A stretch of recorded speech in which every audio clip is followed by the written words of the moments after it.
Well, thank you very much, Matt, and thank you, Albert Lee, in general, for making us a part of your event today. We really appreciate the opportunity to come and speak to your group and hopefully give you guys a little bit of perspective and insight in terms of some of the things we see driving these markets and maybe some of the risks over the year ahead. Maybe starting off to kind of give a general perspective of where we see the overall shape and the direction of organic agriculture within the United States. From a consumer demand perspective, the best numbers that we have available are those that are published by the OTA and their annual industry survey, in which they estimate what organic sales do within the United States. 2022 figures should be published this May, with 2021 being the most recent data that we have. But with 2021, there are some pretty interesting things here and some things that we can maybe infer for what's happened over 2022 and maybe some directions for 2023 as well. You can see that in general, over 2021, organic food sales in the United States grew by 2%. Now, that 2% growth is maybe a little bit lower than what we've seen in the past, where it's been closer to 3 to 5%. However, over 2020, you can see that we had a pretty tremendous bump in organic food sales compared to the prior year. And really, that bump in food sales was related to COVID. During the COVID period and the subsequent lockdowns and quarantines, we saw a tremendous shift in U.S. consumer patterns away from restaurants and into grocery stores. Whenever you look at the demand profile for organic within the United States, it has a much stronger footprint within grocery stores than in restaurants. So as we saw more consumer dollars flowing into the grocery store space, it translated into some pretty robust growth for consumer demand for organics in general. Now, in 2021, as consumer patterns shifted back more towards normal trends, we actually anticipated a bit of a shift back. However, we still were able to achieve a 2% growth. That 2% growth, of course, was not universal. If we look at the categories where we saw retraction and growth, you can see that many of the things that actually fell over 2021 were inputs for at-home food production.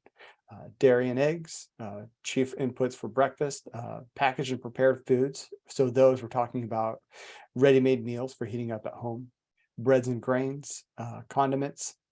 They all fell, 1 to 5% over 2021. Looking at the categories that grew, fruits and vegetables remained strong, as did meat and poultry. These continue to be growing overall demand areas within organic and have been for some time. But also you'll notice things like packaged beverage and snack foods, foods that you take on the go with you as a form of convenience, they achieved 8 and 6% growth. So as we think about what 2022 held and what we're likely to see over 2023, we could continue to see a bit of a reduction in these sales categories. I imagine dairy and eggs may see a lift due to higher prices over this past year. But in the breads and grains sector, the packaged and prepared foods and the condiments, we may continue to see some decline in that overall consumer demand.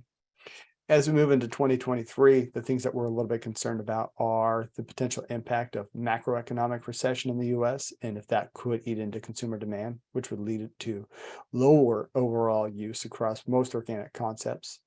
But we believe by 2023, this year, we'll see a normalization of the consumer demand patterns back to a more standard. And we're likely to see consumer demand growth return for most of these categories, barring any kind of macroeconomic downturn. But in general, through 2021, the data indicates that despite a pretty big blurb over 2020, consumer demand growth remains positive and strong across most organic commodities. If we look at how this is translated into production, acreage expansion within the United States, again, we can see that over 2021, 2022, this past year, we continue to see positive expansion within the organic industry in the United States. In total, organic harvested acres this past year, we estimated reached nearly 3.8 million acres, which is about a 3% gain from the prior year. However, looking at the finer details amongst these numbers, again, you can see that growth was not universal. You can see that pulses and wheat both fell over this past year, down 1 and 2% respectively. Those declines, to be completely honest, are largely a result of some production issues, some drought issues that we've seen over the past year and a half that have led to a reduction in acres harvested and acres planted. But if we look more broadly, small grains up 4%, soybeans up a pretty heroic 18%, following some pretty radical price changes within the organic soy market over the past year and a half. And that 18% gain in soy is a part of why we see a 2% reduction in corn. And then other field crops, essentially oilseeds and other field crops, covering everything from cotton to alfalfa to anything else that you can consider canola, sunflower, both up. So barring some acreage shift due to prices and some production issues due to weather, most of our organic commodities, we saw an expansion in harvested acres over this past year. Again, another sign of continued positive growth within the organic industry. Hey, Ryan, we had a question. Do you have a theory as to why organic food sales dropped as a share of total food sales? Yeah, because essentially whenever you look at total food sales, you have two categories. You have at-home food and you have food away from home, as the USDA defines it. And food away from home is restaurant consumption. If you look at expenditures and essentially dollar per food unit that you get, restaurants are more expensive. So as over 2021, people returned to restaurants, total food expenditures increased rapidly as more food was spent in restaurants and less money was spent in grocery stores. So the overall growth of food expenditures was pretty substantial, with a lot of that growth in the form of return to restaurant sales, which caused that share of total sales, that's a bit of a tongue twister there, to fall over 2021. So that decline was, and maybe I'll take back a couple of slides just to kind of highlight another factor that we see within this. So we did see this decline. However, you can see that as growth, we did actually remain above where we were in 2019 as a share of total food sales. The growth rate itself has remained relatively slow over the past 7 years, but we do continue to see it increase as a share of total food sales, despite the fact that we saw this reset following 2020. Gotcha. Thanks for that clarification. So diving in a little bit to some of the concepts we're here to talk about today, looking specifically at organic wheat first. Considering the U.S. organic wheat market, there are two factors that we really have to talk about to get a sense of where things are going. And the first one, and the one that we're probably all most aware of, has been the impact of drought and its impact on production within the United States over the past year and a half. If we look at the organic wheat crop within the United States, essentially the past three crops, starting with the winter wheat crop of 2020, or the spring wheat crop rather of 2021, moving into the winter wheat crop of 2022, and then the spring wheat crop of 2022, all three of these crops have been below historic levels. And when you look at the supply picture within the United States, and speaking maybe more broadly, the US and Canada, generally, this is a market that's almost entirely supplied from North American domestic. And both of these markets, the US and Canada, have seen similar production issues over the past year. As a result, what we have is a situation in which we've seen tightening and increasingly tightening organic wheat supplies in the United States, which has led into the situation that we are now as we're sizing up the 2023 organic winter wheat crop. And you can see that compared to where we were in terms of total production over the 2021 marketing year, we're not down substantially, right? We're talking a 4%, or actually, I think we were somewhere closer to about an 8% decline this year and about a 4% decline or recovery over this past year due to a slightly better organic spring wheat production. But in general, because we are talking about a market that's pretty self-sufficient and closed, even those small reductions have led to pretty tight supplies overall and have led to some pretty substantial price pressure within the market. You can see that essentially through the third quarter of 2022, the prices for pretty much any class of wheat have escalated pretty substantially from where they were a year ago or 2 years ago, really whenever this drought pattern started to settle in over the western part of the United States. And as we think about these prices and what the potential trajectory is for these prices over the next 6 months, really talking through June into July, once we understand where organic winter wheat is going to be, that's the primary factor that we're watching, is the development of organic winter wheat over the next 4 months. And again, just to kind of highlight, if we look at where production levels have been for the past three harvested crops within the United States, you can see that the organic spring wheat crop in the United States fell pretty precipitously, somewhere in the magnitude of 2.6 million bushels in 2022 or 2021 rather. And then into 2022, 2023, again, much lower crops. So as we look at the 23-24 crop, the big question is, will we see these crops recover back to something that looks like more normal historic levels, kind of the harvest levels we saw back here, 7.1 and 14.2? Or will we see drought patterns persist and lead to another year of reduced crop? Thinking about how those drought patterns are developing right now within organic winter wheat, which is the crop that we're really focused on at the moment. You can see that in some respects, we're looking at a situation that is improved, and in some respects, we're looking at a situation that's declining. The place that we are most chiefly watching right now is Wyoming. Wyoming is one of our largest organic winter wheat producing states. Now, within Wyoming, you can see that, compared to the prior year, the amount of crop that is within D3 to D4 organic drought or drought rating, according to the drought monitor, as of the end of January, has declined about 2% from where it was prior year. It's at about 3% currently, which is a pretty, where the overall drought situation is improving and it's not very widely spread. However, within that, you can see that the amount of crop that's rated good to excellent is only at 18%, with 22% rated poor to very poor, which means that the majority of it is in this 60% range.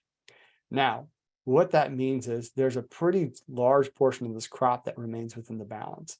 Some of it's doing pretty well, some of it's doing fairly poor. However, the amount of drought relief or intensification that we receive over the next 3 months is really going to swing this factor. And if we look at weather patterns that we've seen really since this past fall's planting, back in October, whenever we started to see winter wheat seeded in Wyoming, we had some very dry conditions and there was concern about emergence. And then we got some rain and then emergence happened and there was some relief within the market and a little bit of relief within prices. Then once we got into November and December, things started to trend very dry and cold again, and we had some concern about wheat damage. Then we got some snow and now wheat looks good again. So as we continue to move through the winter, again, Wyoming's the big one that we're going to watch in terms of how that crop develops, and the yo-yo factor is in terms of weather and what that looks like by the time we get into April and May, or really the end of March, once you can really start to size up what this winter wheat crop's going to look like in Wyoming. Looking at some of the other areas that we're a little bit concerned about, Texas, you can see that drought conditions in Texas are down from where they were last year, only about 8%, but that's only considering D3 and D4, which are the worst forms of drought. If we were to expand this to be D1, D2, it's the vast majority of the state. Drought conditions are still pretty prevalent. And you can see that as a result, the amount of crop that's rated poor to very poor, 52%, is pretty substantial. In general, there is an amount of winter wheat that comes out of Texas that makes it into milling quality. A lot of it winds up being feed quality in general. However, when we think about the market itself being generally tight and we're looking for improvements in supply from pretty much anywhere we can get it, Texas is not really listing towards a positive direction. And then looking into, kind of your central corn belt or central high plains region, looking at Kansas and Nebraska, you can see that both of those have trended worse over essentially the past 3 months, as drought conditions have intensified and essentially as we're starting to see crop degradation there. Reading some recent weather reports, it seems as if these drought conditions are projected to start to decline. So we may see some moisture come in and may see some recovery in this crop before we get into this spring and we get into the heart of the growing season. However, as we stand right now, there's not a very positive outlook for production out of those states. And then taking another step back and looking more broadly at the remainder of the states that we really look at for feed grade or food grade wheat rather, you can see that there's a lot of room for states to improve. If we look at the amount of FAIR within Montana, it's at 82%. Drought conditions are down pretty substantially from where they were last year. So the outlook for Montana winter wheat is much improved. South Dakota as well, you can see that 52%, slightly down in terms of drought conditions, but overall drought isn't very high. It's only 2%. So there's room for that to improve, particularly if we see Wyoming start to list that way. We'll likely see South Dakota go that way as well. So in general, we have a few things that look like they're likely to continue to weigh down the organic winter wheat supply as we approach this spring, but there's several reasons for optimism as well. And so again, the theme that to continue to hit on is how much moisture improvement do we get over the next several months, and how much does that translate into an improving organic winter wheat crop? Um, and one factor that actually I should have included in this conversation that I haven't is something we've seen going on with an organic corn. Oftentimes, we don't really relate the two markets very strongly, except for the fact that over the past year and a half, we've had a bullish organic corn market and we've had reduced organic winter wheat and spring wheat crop. Not only a reduced crop, but a crop that's a very high protein level, which means that we've seen a very minimal amount of organic wheat being used for feed rations because essentially there's not as much supply and there's a lot of price pressure. Thinking about that potential paradigm as we move forward, though, we could see a situation this year in which organic corn production in the U.S. rallies pretty substantially as we see some of the soybean acres transition back into corn. If that situation occurs by this fall, we could start to see some pretty bearish pressure on corn prices. And if that's the case, that could alleviate some of that demand on on organic wheat for feed use. That could be a mechanism that maybe backs a little bit of pressure off. But really the phenomenon that we're looking for to occur to either make or break the direction of organic wheat prices right now is weather, and whether or not it continues to improve, or if we see drought conditions reemerge and intensify. Taking a look at oats, there's less to say with much finesse. Whenever we talk about oats, there's a few, it's broadly grown across a variety of places within the United States, primarily as a winter cover crop. In terms of food grade production, we're generally talking up into the high plains region. A lot of the same areas we're talking in terms of your winter wheat. When we look at acres harvested in the United States, you can actually see that we've had a pretty positive trend in terms of acreage within the U.S. Up 2% over this past year. We estimate that we harvested somewhere around 111,000 acres of organic oats. However, with that, what you can see is over 21-22, we had a pretty drastic reduction in the production of organic oats in the United States due to essentially those drought conditions we were discussing and its impact on yields. With those drought conditions, you can see that over this past year, really starting with the beginning of 2022, we saw a pretty substantial increase in the price for organic oats in the United States. Delivered price for organic oats shot up about $3.91 per bushel from where they were at the start of the year, averaging somewhere around $10 to $12 per bushel through this past calendar year. Now, as we got past the winter wheat oats harvest, we got into the spring where we started to see some improvement in drought conditions across the central and the northern high plains. Prices have come off.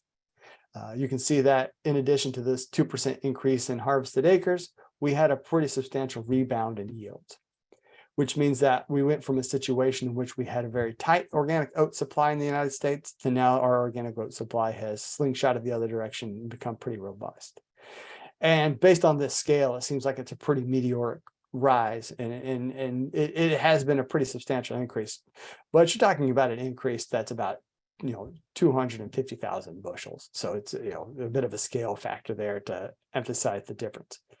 But that difference in production, percentage wise, it's enough to really change in terms of where that price signal is. And again, one of the things that unfortunately we don't have great transparency into is what this situation looks like in Canada. But from conversations we've had with merchandisers and growers in that region, we understand that it's much the same across Canada. So looking at the US and Canada both, we have an improved organic wheat or oat situation over the past year, which has led to a reduction in prices in the US and a much softer market as we start this year. And thinking about where these prices are going to be over the next 8 to 12 months, again, the question is going to be drought. We may see fewer acres go in this year as people rotate out of soybeans and they move into corn. But it's a question that we're going to watch in terms of how many acres we lose and what drought conditions do to yields and what that does to that supply picture as we get into this spring and then next fall. And with that, I'd like to say thank you very much and hand it back over to you, Matt. Unless you had some more questions you wanted to run past before I hand it over. Yeah, thanks, Ryan. Appreciate the snapshot there. That was really helpful to get that, bird's eye view of where things are at. Is the harvested organic acres for oats, is that for food grade only, or is that for every class of oats, so feed in? Yeah, for every class of oats. Unfortunately, the data that we use to estimate that doesn't get granular enough to really differentiate between food and feed. And a lot of times, things are grown for food, and then they get to the elevator, and the elevator cleans out what turns out to be feed grade. So it's really hard to say specifically how much of that is food grade. Sure, makes sense. And there was a question too about numbers for the Pacific Northwest as well. Yeah, I was just looking at California today, and I conveniently excluded that region because that's not the place that we're really looking at as a swing factor. It's really those high plains. California, we've had a ton of moisture. But I think, if we look at the crop condition rating, I think it's something like 97% good to excellent for California for winter wheat right now. Moving up into the Pacific Northwest, it really depends on where you are. There's that ridge that runs through there. And so if you're a little bit to the east of that ridge, you've had some of those drier conditions, kind of similar to what you've seen in the high plains. To the west of that ridge, it's been sufficiently moist, and we've had pretty decent production. I think in aggregate, we have seen a crop that's held up pretty well across the PNW, and down into California currently the crop looks pretty stellar. So there's not a lot of reason to think that we're going to have any kind of supply shocks out of those regions.